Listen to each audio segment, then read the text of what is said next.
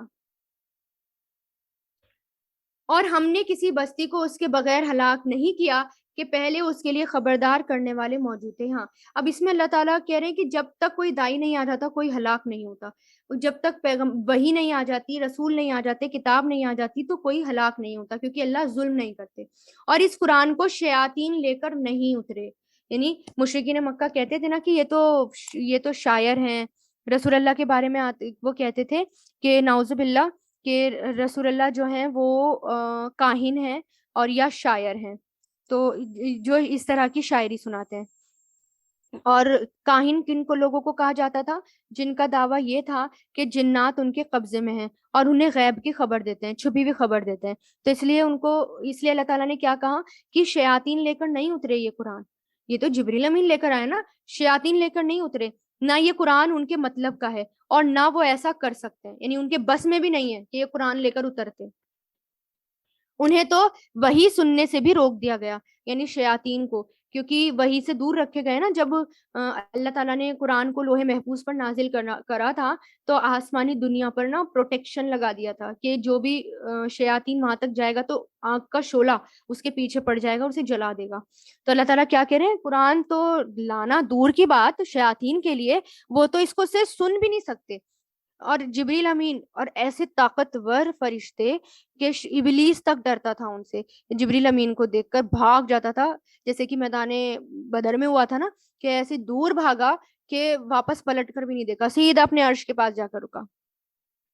تو جبریل امین ایسے طاقتور فرشتے کہ ان سے تو کوئی ان کے پاس جانے کی ہمت نہیں کر سکتا تھا کوئی شیاطین، تو اللہ تعالیٰ کیا کہہ رہے ہیں، تو سننے سے بھی روک دیا گیا، لہٰذا اللہ کے ساتھ کوئی معبود نہ مانو، کبھی تم بھی ان لوگوں میں شامل ہو جاؤ جنہیں عذاب ہوگا، اور اے پیغمبر تم اپنے قریب ترین خاندان کو خبردار کر دو۔ اب یہ وہ والی آیت ہے جس میں پہلی بار رسول اللہ کو حکم ہوا تبلیغ کو کھلم کھلا تبلیغ کرنے کا، تو اس پر رسول اللہ نے اپنے سب گھر والوں کو جمع کیا اور پھر اس تبلیغ یعنی سب گھر والوں کو اور پھر سب مشرکین مکہ کو سب کو جمع کیا، مکہ والوں کو، اور پھر یہ دعوت دی۔ تو یہاں پر ایک بات یہ پتہ چلتی ہے کہ دین کی دعوت کی شروعات اپنے خاندان سے بھی کرنی چاہیے، لیکن صرف خاندان تک رکنا نہیں چاہیے۔ ہم ہوتا ہے نا پہلے تو خاندان کو سدھار لیں بعد میں باہر تک جائیں گے، نہیں، ان کو دیتے ہوئے بس آگے چلتے چلے جائیں، رکے نہ۔ اور جو مومن تمہارے پیچھے چلے ان کے لیے انکساری کے ساتھ اپنے شفقت کے بازو پھیلا دو، اپنی رحمت کے بازو پھیلا دو۔ کس کو کہا جا رہا ہے؟ رسول اللہ کو، کہ مومنوں کے لیے نرم دل ہو جاؤ، اور اگر وہ تمہاری نافرمانی کرے تو کہہ دو جو کچھ تم کر رہے ہو اس کا مجھ سے کوئی تعلق نہیں، اور اس اللہ پر بھروسہ رکھو جو بڑا اقتدار والا بڑا مہربان ہے، جو تمہیں اس وقت بھی دیکھتا ہے جب تم عبادت کے لیے کھڑے ہوتے ہو، اور سجدہ کرنے والوں کے درمیان تمہاری آمد و رفت کو بھی دیکھتا ہے۔ یقین رکھو وہی ہے جو ہر بات سنتا، ہر چیز جانتا ہے۔ کیا میں تمہیں بتاؤں شیاطین کن لوگوں پر اترتے ہیں؟ یعنی اللہ تعالیٰ کہہ رہے ہیں ان سے کہو کہ میں بتاؤں شیطان کن لوگوں پر اترتے ہیں؟ وہ ہر ایسے شخص پر اترتے ہیں جو پلرے درجے کا جھوٹا گنہگار ہو، یعنی جھوٹے پر اور گنہگار کے پاس شیاطین ہوتے ہیں، وہ سنی سنائی بات لا ڈالتے ہیں اور ان میں سے اکثر جھوٹے ہوتے ہیں۔ رہے شاعر لوگ تو ان کے پیچھے تو بے راہ لوگ چلتے ہیں، شاعری کرنا، بنا وجہ کی شاعری کرنا، ان کے پیچھے کون چلتے ہیں؟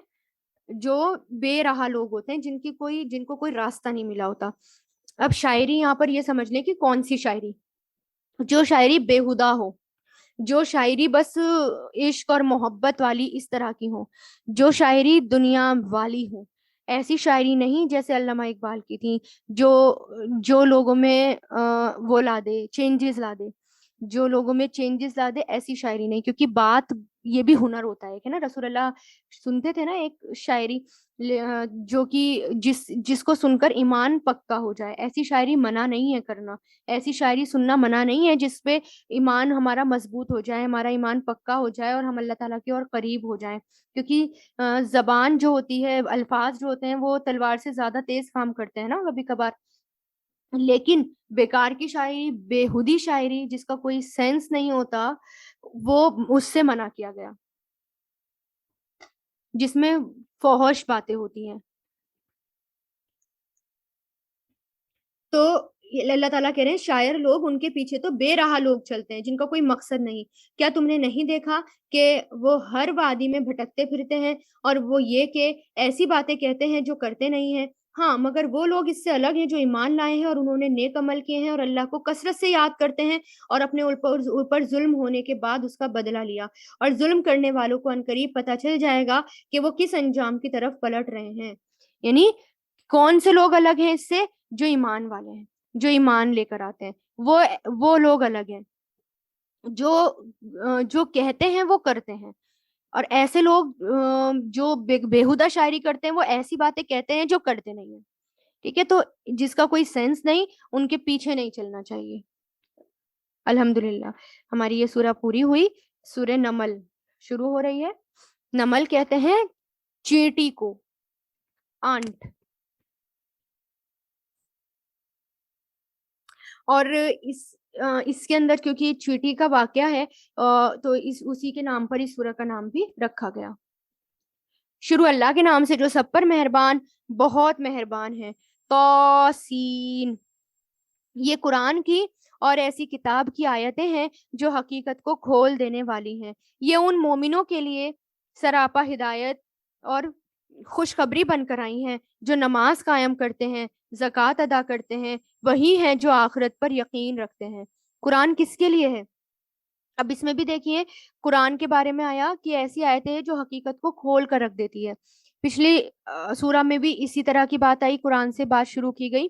اور کیا ہے پھر یہاں کیا کہا گیا؟ یہ مومنوں کے لیے ہدایت اور خوشخبری بن کر آئی ہے یہ کتاب.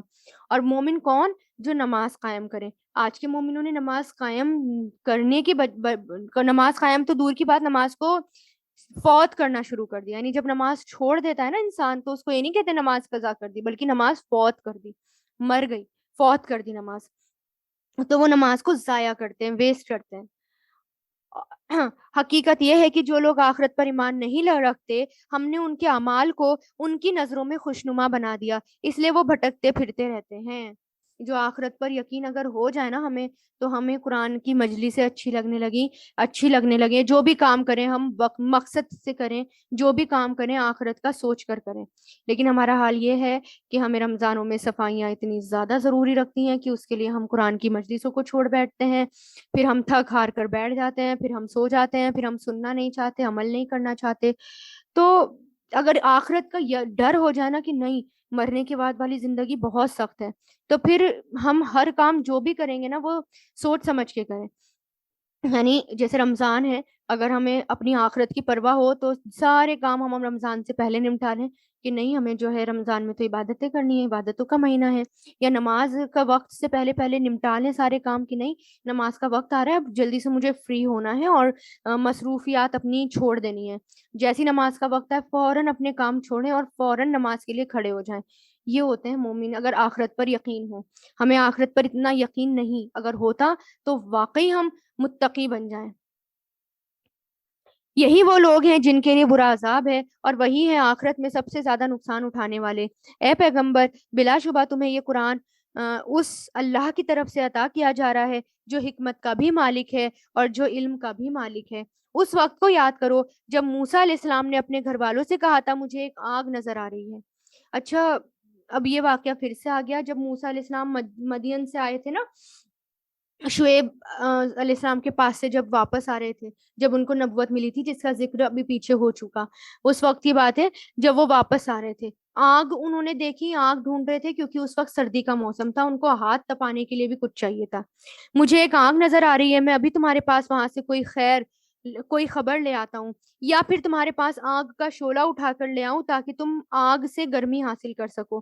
چنانچہ جب وہ اس آگ کے پاس پہنچے تو انہیں آواز دی گئی، برکت ہو ان پر بھی اور جو اس آگ کے اندر ہیں، اور اس پر بھی جو اس آگ کے آس پاس ہے، پاک ہے اللہ سارے جہانوں کا پروردگار۔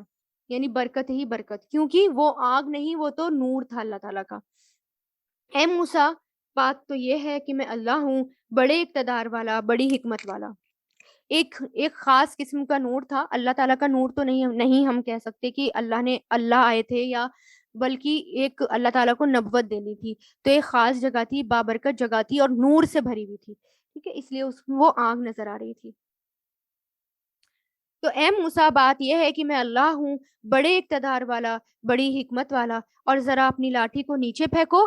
پھر جب انہوں نے لاٹھی کو دیکھا تو وہ ایک اس طرح حرکت کر رہی تھی جیسے کوئی سانپ ہو، اور وہ پیچھے پیٹ پھیر کر بھاگے، یعنی ان کو ڈر لگا وہ، اور پیچھے مڑ کر انہوں نے نہیں دیکھا۔ ارشاد ہوا، یعنی اللہ تعالیٰ نے کہا موسیٰ ڈرو نہیں، جن کو پیغمبر بنایا جاتا ہے وہ میرے سامنے ان کو کسی قسم کا ڈر نہیں ہوتا، یعنی پیغمبر ڈرتے نہیں ہیں میرے سامنے، سوائے یہ کہ کسی نے کوئی زیادتی کی ہو، پھر وہ برائی کے بعد اسے بدل کر اچھے کام کر لے تو میں بہت بخشنے والا، بڑا مہربان ہوں۔ سبحان اللہ۔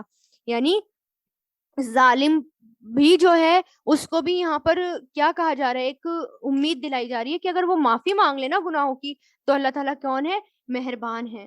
کتنی بڑی رحمت ہے نا، کتنی بڑی خوشخبری ہے نا۔ کون ہے ہم میں سے جس نے کوئی ظلم نہ کیا ہو؟ ہر کوئی ظلم کرتا ہے، ہر کسی نے، سب کے لیے یہ خوشخبری ہے کہ اگر معافی مانگ لیں تو اللہ تعالیٰ معاف کر دیں گے۔ اور اپنا ہاتھ اپنے گریبان میں داخل کرو، وہ تو کسی بیماری کے بغیر سفید ہو کر نکلے گا۔ یہ دونوں باتیں ان 9 نشانیوں میں سے ہیں جو فرعون اور اس کی قوم کی طرف تمہارے ذریعے بھیجی جا رہی ہیں۔ حقیقت یہ ہے کہ وہ نافرمان لوگوں میں سے تھا۔ پھر ہوا یہ کہ جب ان کے پاس ہماری نشانیاں اس طرح پہنچی کہ وہ آنکھیں کھولنے کے لیے کافی تھی تو انہوں نے کہا یہ تو کھلا ہوا جادو ہے، اور اگرچہ ان کے دلوں کو ان کی سچائی کا یقین ہو چکا تھا، مگر انہوں نے ظلم اور تکبر کی وجہ سے انکار کر دیا۔ یعنی معجزے دیکھ کر مان گئے تھے، دل میں یقین تھا، لیکن تکبر، ہم تو بادشاہ ہیں، بادشاہ غلام کے آگے کیسے جھک جائے، غلام کو کیسے نبی مان لے، ایسا کیسے ہو سکتا ہے، تو نہیں مانے۔ اور اگرچہ ان کے دلوں کو ان کی سچائی کا یقین ہو چکا تھا، مگر انہوں نے ظلم اور تکبر کی وجہ سے انکار کر دیا۔ اب دیکھو کہ ان فساد مچانے والوں کا انجام کیسا ہوا۔ اور ہم نے داؤد اور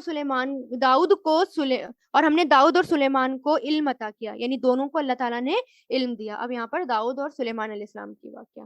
تمام تعریفیں اللہ کی ہیں جس نے ہمیں اپنے بہت سے مومن بندوں پر فضیلت عطا فرمائی۔ یعنی کس نے کہا؟ ان دونوں نے کہا، یعنی داؤد علیہ السلام اور سلیمان علیہ السلام بہت شکر گزار بندے تھے اللہ تعالیٰ کے، ان کے پاس سب کچھ تھا، ہر طرح کی فیسلٹیز، ہر طرح کی بادشاہت، سب کچھ تھا، لیکن وہ اتنے ہی زیادہ اللہ تعالیٰ کے شکر گزار بندے تھے۔ جتنی نعمت ان کو ملی انہوں نے اتنا ہی حق ادا کیا نعمتوں کا، اور کیا کہا کہ ہر نعمت پر کیا کہا؟ الحمدللہ، تمام تعریفیں اللہ کی ہیں جس نے ہمیں بہت سے مومن بندوں پر فضیلت عطا فرمائی۔ فضیلت ہی تھی نا یہ کہ بادشاہت بھی دی، نبی بھی بنایا، پیغمبر کو یعنی سلیمان علیہ السلام کو تو جانوروں کی بولیاں تک سکھائی تھی، ہر جانور کی بولی وہ جانتے تھے، یہاں تک کہ چیٹیوں تک کی بولی ان کو سمجھ میں آتی تھی کہ وہ کیا باتیں کر رہی ہیں، ہوائیں ان کے اندر رکھ دی۔ ایسی بادشاہت کبھی کوئی سوچ سکتا ہے؟ کسی کو نہیں ملی۔ تو اس پہ انہوں نے اللہ تعالیٰ کی تعریف کی۔ اور سلیمان کو داؤد کی وراثت ملی، کس کے؟ سلیمان علیہ السلام کس کے بیٹے تھے؟ داؤد علیہ السلام کے۔ اللہ سبحانہ و تعالیٰ نے 300 سے زیادہ رسول بھیجے، جن میں سے 5 اولو العزم رسول ہیں۔ ان کے بعد داؤد علیہ السلام اور سلیمان علیہ السلام بھی بڑے اہم رسول ہیں۔ تو داؤد اور سلیمان علیہ السلام کو بھی باقی پیغمبروں پر فضیلت حاصل ہوئی۔ علم بہت بڑی نعمت ہوتی ہے، حالانکہ بہت کو علم دیا گیا لیکن ان کو خاص فضیلت ملی علم کی۔ اور ہم نے ہاں، اور سلیمان کو داؤد کی وراثت ملی، اور انہوں نے کہا اے لوگو، ہمیں پرندوں کی بولی سکھائی گئی ہے اور ہمیں ہر ضرورت کی چیز عطا کی گئی، یقیناً یہ اللہ کا کھلا ہوا فضل ہے۔ یعنی کیا کہہ رہے ہیں؟ یہ تو اللہ کا دیا ہوا ہے، اور سلیمان کے لیے ان کے سارے لشکر جمع کر دیے گئے جو جنات، انسان اور پرندوں پر مشتمل تھے. یعنی اسمبلی، ایک طرح سے اسمبلی ہوئی، سب کا انسپیکشن لینا تھا ان کو، سب کو جمع کر دیا ایک گراؤنڈ میں. اور اس میں کون کون تھے؟ جن بھی تھے، جنات کی بھی فوج تھی، انسانوں کی بھی تھی، اور سارے پرندے بھی تھے.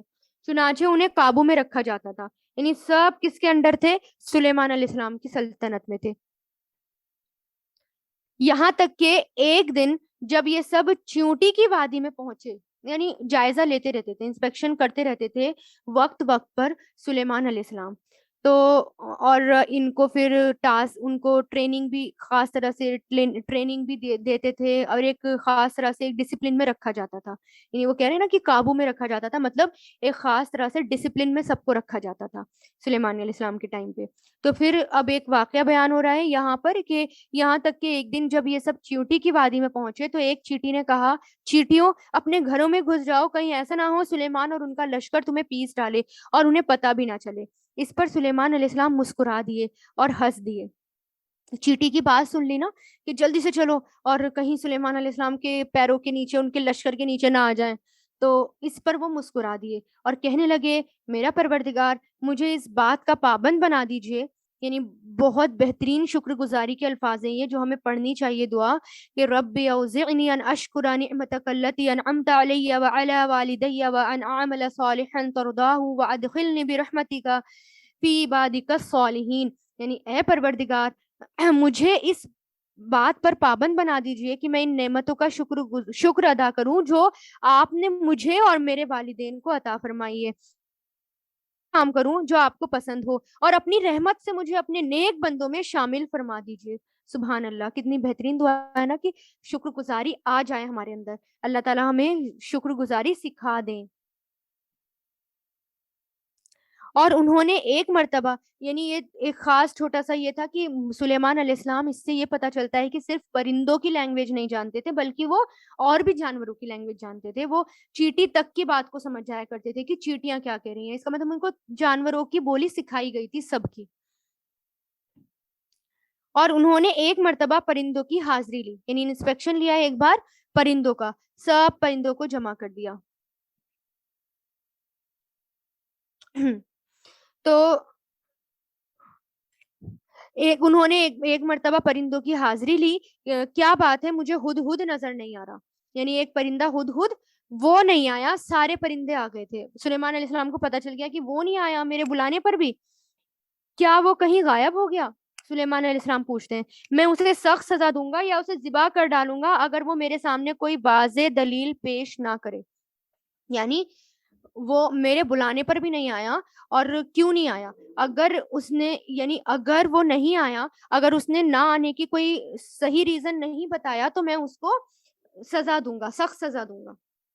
پھر ہدہد نے زیادہ دیر نہیں لگائی اور آ کر کہا، میں نے ایسی معلومات حاصل کی ہے جن کا آپ کو علم نہیں، اور میں ملک سبا سے آپ کے پاس ایک یقینی خبر لے کر آیا ہوں. یعنی پرندہ آیا ہدہد اور کیا کہتا ہے؟ ایک ایسی خبر لے کر آیا ہوں جو آپ کو نہیں پتا.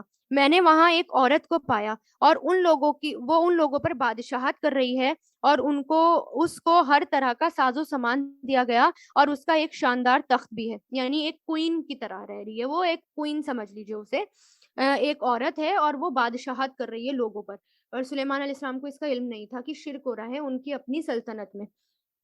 میں نے اس عورت کو اور اس کی قوم کو پایا کہ وہ اللہ کو چھوڑ کر سورج کے آگے سجدہ کر رہے ہیں، اور شیطان نے ان کو یہ سجھا دیا کہ ان کے اعمال بہت اچھے ہیں، چنانچہ اس نے انہیں صحیح راستے سے روک دیا، اور اس طرح وہ ہدایت سے اتنے دور ہو گئے کہ وہ اللہ کو سجدہ نہیں کرتے جو آسمان اور زمین کی چھپی ہوئی چیزوں کو باہر نکال لاتا ہے، اور تم جو کچھ چھپاؤ اور جو کچھ ظاہر کرو سب کو جانتا ہے. کون کہہ رہا ہے یہ ہدہد بتا رہا ہے. اتنی بڑی بات دیکھیں نا، کتنا انٹیلیجنٹ ہے ہدہد، ایک پرندہ. اس کو پتا ہے اللہ تعالیٰ کون ہے، اللہ تعالیٰ نے کیا کرا ہے، اور اللہ تعالیٰ کو کیوں سجدہ کرنا چاہیے. ایک جانور، ایک پرندے کو پتا ہے، اور ہم انسانوں کو ہی نہیں پتا ہوتا. سبحان اللہ. یہ رب العالمین کون ہے؟ ایک ہدہد نے ہمیں سکھا دیا. تو اللہ تو وہ ہے جس کے سوا کوئی عبادت کے لائق نہیں، جو عرش عظیم کا مالک ہے. سلیمان علیہ السلام نے کہا، ہم ابھی دیکھ لیتے ہیں کہ تم نے سچ کہا ہے یا جھوٹ بولنے والوں میں تم بھی شامل ہو گئے ہو. یعنی یہ ہوتے ہیں بادشاہ جو لیڈر ہوتے ہیں نا، اچھے لیڈر، ان کی کوالٹی کیا ہوتی ہے کہ ایک تو وہ بنا سوچے سمجھے یقین نہیں کر لیتے، ہر بات کی تحقیق کرتے ہیں، انویسٹیگیشن کرتے ہیں، اس کے بعد یقین کرتے ہیں، ایکشن لینے سے پہلے انویسٹیگیٹ کرتے ہیں کہ کیا واقعی بات صحیح ہے یا نہیں. تو انہوں نے بھی، سلیمان علیہ السلام نے بھی یہی کرا کہ میں دیکھتا ہوں واقعی تم صحیح کہہ رہے ہو یا نہیں. میرا یہ خط لو، یعنی ایک لیٹر دیا سلیمان علیہ السلام نے، میرا یہ خط لے کر جاؤ اور ان کے پاس جا کر ڈال دینا، یعنی اس قوم کے پاس جو شرک کر رہی ہے. پھر الگ ہٹ کر کھڑے ہو جانا، واچ کرنا، دیکھنا جواب میں کیا لے کر آتے ہیں. چنانچہ ہدہد نے ایسا ہی کیا، اور اس کوئن نے یعنی ملکہ نے اپنے درباریوں سے کہا، قوم کے سرداروں، میرے سامنے ایک باوقار خط ڈالا گیا ہے، وہ سلیمان کی طرف سے آیا ہے اور وہ اللہ کے نام سے شروع کیا گیا ہے جو رحمان اور رحیم ہے. اس میں لکھا ہے، میرے مقابلے میں سرکشی مت کرو اور میرے پاس تابع دار بن کر آ جاؤ، فرما بردار بن کر آ جاؤ. ملکہ نے کہا، قوم کے سرداروں، جو مسئلہ میرے سامنے آیا ہے اس میں مجھے کچھ مشورہ دے دو. میں کسی مسئلے کا حتمی فیصلہ اس وقت تک نہیں کرتی جب تک تم میرے پاس موجود نہ ہو. اچھے لیڈر کی کوالٹی، یہ بھی ایک اچھی لیڈر تھی، تبھی تو ایک کوئین ہو کر بھی وہ راج کر رہی تھی. اچھی لیڈر کیسے اپنے ساتھیوں سے دیکھیں مشورہ کر رہی ہے، اور اعتماد دیا جا رہا ہے، کانفیڈینس دے رہی ہے ان کو کہ میں ہر کام فائنل ڈیسیژن تمہاری اکارڈنگ ہوتا ہے. تو ان کو اعتماد دے رہی ہے، الٹیمیٹ اتھارٹی دے رہی ہے. تو اس کے بعد کیا کہتی ہے کہ جب تک تم کچھ نہیں کہو گے نا، میں تب تک کوئی فیصلہ نہیں کروں گی. تبھی تو وہ سب اس کے اتنے انڈر تھے اور اتنے اس کے فرما بردار تھے اس کوئین کے. تو یہ اچھے لیڈر کی کوالٹی ہوتی ہے جو سب کو ساتھ لے کر چلتا ہے، سب کے ساتھ مشورے کرتا ہے، مشوروں سے کام کیا جاتا ہے. انہوں نے کہا، یعنی اب وہ بھی دیکھیں اس کے جو لوگ تھے سارے، سارے وہ بھی کتنے صحیح تھے، یعنی کیا کہہ رہے ہیں اپنی طرف سے. انہوں نے کہا، ہم طاقتور اور ڈٹ کر لڑنے والے لوگ ہیں، آگے معاملہ آپ کے سپرد ہے، آپ دیکھ لیں کہ آپ کیا حکم دیتی ہیں. یعنی انہوں نے بھی کیا کہا، آپ دیکھ لیں کہ آپ کے پاس پوری اتھارٹی ہے، آپ جو ہمیں جو فیصلہ دیں گی ہم کریں گے. ملکہ بولی، حقیقت یہ ہے کہ بادشاہ جب کسی بستی میں گھس آتے ہیں تو اسے خراب کر ڈالتے ہیں اور اس کے باعزت باشندوں کو ذلیل کر کے چھوڑتے ہیں، اور یہی کچھ لوگ یہ بھی کریں گے. میں ان کے پاس ایک تحفہ بھیجتی ہوں، پھر دیکھوں گی کہ ایلچی کیا جواب لے کر واپس آتا ہے، یعنی میسنجر. تحفے سے دلوں میں محبت آتی ہے نا، تو اس نے سمجھداری دکھائی، عقل مند تھی کہ میں دیکھتی ہوں تحفے. اور پھر سلیمان علیہ السلام نے تحفہ لیا بھی نہیں، رشوت، ایسا نہ ہو رشوت ہو جائے. چنانچہ جب ایلچی یعنی میسنجر سلیمان علیہ السلام کے پاس پہنچا تو انہوں نے کہا، کیا تم مال سے میری مدد کرنا چاہتے ہو؟ اس کا جواب یہ ہے کہ اللہ نے مجھے جو کچھ دیا ہے وہ اس سے کہیں بہتر ہے، اور تمہیں اس سے کہیں بہتر ہے جو تمہیں دیا ہے. البتہ تم ہی وہ لوگ ہو اپنے تحفے پر خوش ہوتے رہتے ہو. ان کے پاس واپس جاؤ، کیونکہ اب ہم ان کے پاس ایسے لشکر لے کر آئیں گے جن کے مقابلے میں ان کی تاب بھی نہیں ہوگی، اور انہیں وہاں سے اس طرح نکالیں گے کہ وہ ذلیل ہوں گے اور ماتحت بن کر رہیں گے. سلیمان علیہ السلام نے کہا، اے اہل دربار، تم میں سے کون ہے؟ یعنی اس کو واپس بھیج دیا. سلیمان علیہ السلام نے کیا کہا، واپس جاؤ اس کو لے کر، اور اگر وہ میرے سامنے فرما بردار بن کر نہیں آئے نا، اللہ تعالیٰ کے ایمان لے کر نہیں آئے اور یہ شرک نہیں چھوڑ دیتے، تو میں لشکر چڑھائی کر دوں گا ان کے اوپر. سلیمان علیہ السلام نے کہا، اے اہل دربار، تم میں سے کون ہے جو اس عورت کا تخت اس کے تابع دار بن کر آنے سے پہلے ہی میرے پاس لے آئے؟ یعنی سلیمان علیہ السلام کو یقین تھا کہ وہ آ جائے گی، لیکن اس کا ایک تخت تھا جس پر وہ بیٹھتی تھی، بہت بھاری اور بہت ہیوی. تو انہوں نے کہا کہ کون کرے گا اس کو، یعنی وہ کون لے کر آئے گا میرے پاس؟ ایک قوی ہیکل جن نے کہا، یعنی جو طاقتور جن تھا، اس نے کہا، آپ اپنی جگہ سے اٹھنے بھی نہیں پائیں گے کہ میں اس سے پہلے ہی اسے آپ کے پاس سے لے آؤں گا. اور یقین رکھیے میں اس کام پر پوری طاقت رکھتا ہوں اور امانت دار بھی ہوں. اور جس کے پاس کتاب کا علم تھا، یعنی ایک انسان، پہلے جن نے کہا کہ میں لے آؤں گا، آفر دیا، پھر ایک انسان یعنی جس کے پاس کتاب کا علم تھا وہ بول اٹھا، میں آپ کی آنکھ کی پلک جھپکنے سے پہلے ہی آپ کے پاس اس کو لے آتا ہوں.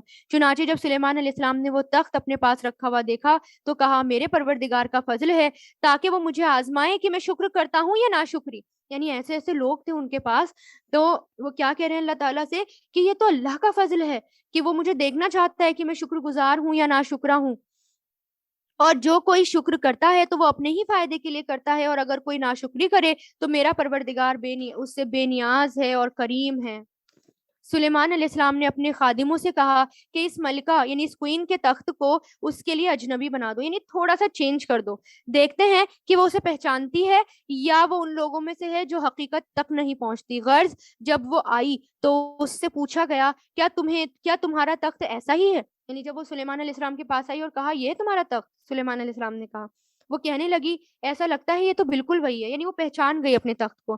ہمیں تو اس سے پہلے ہی آپ کی سچائی کا علم عطا ہو گیا اور ہم سر جھکا چکے تھے، یعنی امپریس ہو گئی۔ اس کا نام روایتوں میں بلقیس آتا ہے، بلقیس نام تھا۔ امپریس ہو گئی کہ کیا کہا کہ اچھا اتنا ہیوی تخت میرے آنے سے پہلے ہی ان کے پاس آ گیا، اور یہ نشانی دیکھ کر ایمان بھی لے کر آ گئی تھی۔ اور اب تک اس کو ایمان لانے سے اس بات نے روک رکھا تھا کہ وہ اللہ کی بجائے دوسروں کی عبادت کرتی تھی اور ایک کافر قوم سے تعلق رکھتی تھی۔ اس سے کہا گیا تھا اس محل میں داخل ہو جاؤ، یعنی سلیمان علیہ السلام کے محل میں۔ اس نے جو دیکھا تو سمجھتی تھی کہ وہ پانی ہے، اس لیے اس نے اپنے پائچے چڑھا لیے، یعنی اپنے جو پائچے ہوتے ہیں شلوار کے وہ چڑھا لیے اور اپنی پنڈلیاں کھول دیں۔ سلیمان علیہ السلام نے کہا یہ تو محل ہے جو شیشوں کی وجہ سے شفاف نظر آ رہا ہے۔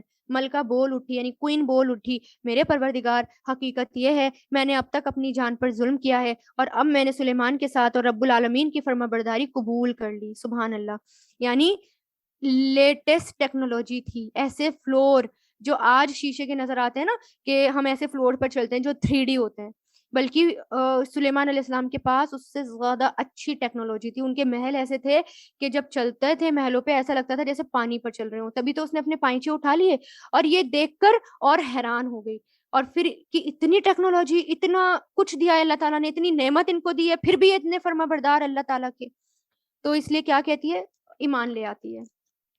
اور ہم نے قوم سمود کے پاس ان کے بھائی صالح کو پیغام دے کر بھیجا کہ تم اللہ کی عبادت کرو، تو اچانک وہ دو گروہ بن گئے جو آپس میں لڑنے لگے۔ صالح علیہ السلام نے کہا میری قوم کے لوگوں، اچھائی سے پہلے برائی کو کیوں جلدی مانگتے ہو، یعنی عذاب کی جلدی اتنی کیوں مچا رہے ہو؟ تم اللہ سے معافی کیوں نہیں مانگتے تاکہ تم پر رحم فرمایا جائے؟ انہوں نے کہا ہم تو تم سے اور تمہارے ساتھیوں سے برا شگن لیتے ہیں۔ صالح علیہ السلام نے کہا تمہارا شگن تو اللہ کے قبضے میں ہے، تم لوگوں کی آزمائش ہو رہی ہے۔ یعنی کیا کہتے تھے کہ تم ہمارے لیے بدشگونی لے کر آئے ہو، اپنے نبی سے کہتے تھے۔ اور شہر میں 9 آدمی ایسے تھے جو زمین میں فساد مچاتے تھے اور اصلاح کا کام نہیں کرتے تھے، یعنی انہی کی قوم میں سے صالح علیہ السلام کی قوم میں سے جو 9 بڑے بڑے سردار تھے، لیڈر، ان کے پیچھے ساری قوم چلتی تھی، تو انہوں نے ہی جو ہے سازش کری تھی صالح علیہ السلام کو قتل کرنے کی، تو اللہ تعالیٰ نے ان کو بچا لیا۔ انہوں نے آپس میں ایک دوسرے سے کہا سب مل کر اللہ کی قسم کھاؤ کہ ہم صالح اور اس کے گھر والوں پر رات کے وقت حملہ کریں گے، پھر اس کے وارث سے کہہ دیں گے کہ ہم ان گھر والوں کی ہلاکت کے وقت موجود نہ تھے، اور یقین جانو ہم بالکل سچے ہیں۔ انہیں یہ بات پتہ چلی اور انہوں نے یہ ایک چال چلی، ہم نے بھی ایک چال اس طرح چلی کہ ان کو پتہ بھی نہ چل سکا۔ اب دیکھو ان کی چال بازی کا انجام کیسا ہوا، ہم نے انہیں اور ان کی ساری قوم کو تباہ کر کے رکھ دیا، چنانچہ وہ رہے ان کا گھر اور جو ان کے ظلم کی وجہ سے ویران پڑے ہیں۔ یقیناً اس واقعے میں ان لوگوں کے لیے عبرت کا سامان ہے جو عقل سے کام لیتے ہیں، اور جو لوگ ایمان لائے تھے اور تقوی اختیار کیے ہوئے تھے ہم نے ان کو بچا لیا۔ اور ہم نے لوط کو پیغمبر بنا کر بھیجا، جبکہ انہوں نے اپنی قوم سے کہا تھا کیا تم کھلی آنکھوں سے دیکھتے ہوئے بھی بے حیائی کا کام کرتے ہو؟ کیا یہ کوئی یقین کرنے کی بات ہے کہ تم اپنی جنسی ہوس پورا کرنے کے لیے عورت کو چھوڑ کر مردوں کے پاس جاتے ہو؟ حقیقت یہ ہے تم تو بڑی جہالت کا کام کرتے ہو۔ اس پر ان کی قوم کا کوئی جواب اس کے سوا یہ نہ تھا کہ لوط کے گھر والوں کو اپنی بستی سے نکال باہر کرو، یہ تو بڑے پاک باز بنتے ہیں۔ پھر ہوا یہ کہ ہم نے لوط اور اس کے گھر والوں کو بچا لیا، سوائے ان کی بیوی کے، جن کے بارے میں ہم نے یہ طے کر دیا تھا کہ وہ پیچھے رہ جانے والوں میں شامل تھی، اور ہم نے ان پر ایک زبردست بارش برسائی، چنانچہ بہت بری بارش تھی جو ان لوگوں پر برسی جنہیں پہلے سے خبردار کر دیا گیا تھا۔ اے پیغمبر کہو الحمدللہ، تمام تعریف اللہ کی ہیں اور سلام ہوں اس کے ان بندوں پر جن کو اس نے چن لیا۔ بتاؤ کیا اللہ بہتر ہے یا وہ جن کو ان لوگوں نے اللہ کی خدائی میں شریک بنا رکھا ہے؟ یعنی اللہ تعالیٰ ایک تو کیا کہہ رہے ہیں، الحمدللہ، ہر بات میں ہم کیا کہیں، الحمدللہ، تمام تعریفیں اللہ کی ہیں۔ پھر اللہ تعالیٰ سوال کر رہے ہیں کہ اللہ بہتر ہے یا وہ شرک جو کر رہے ہیں وہ بہتر ہے؟ تو واعظ اور نصیحت سے پہلے اللہ تعالیٰ کی حمد اور ثنا اور درود اور شریف پڑھنی ضروری ہے، اور اسی طرح الحمدللہ بھی کہنا ہے نا. تو اللہ تعالیٰ کی تعریف بیان کرنا یہ بہت ضروری ہے. اور پھر یہاں پر دیکھیں سلیمان علیہ السلام کے واقعات میں ان لوگوں کے لیے بڑی نشانی ہے جن کے پاس اللہ تعالیٰ نے بہت سامان دے رکھا ہے، جو بہت مالدار مسلمان ہیں، ان کے لیے بڑی نشانی ہے کہ وہ اپنی نعمتوں کا استعمال کیسے کریں، کیسے اللہ تعالیٰ کے فرما بردار ہوں. الحمدللہ ہمارا پارا مکمل ہوا. وآخر الدعوانا ان الحمد للہ رب العالمین. سبحانک اللہم و بحمدک نشہد ان لا الہ الا انت نستغفرک و نتوب الیک. سبحان ربک رب العزة عما یصفون والسلام علی المرسلین والحمد للہ رب العالمین برحمتک یا ارحم الراحمین. سمعنا و اطعنا غفرانک ربنا و الیک المصیر.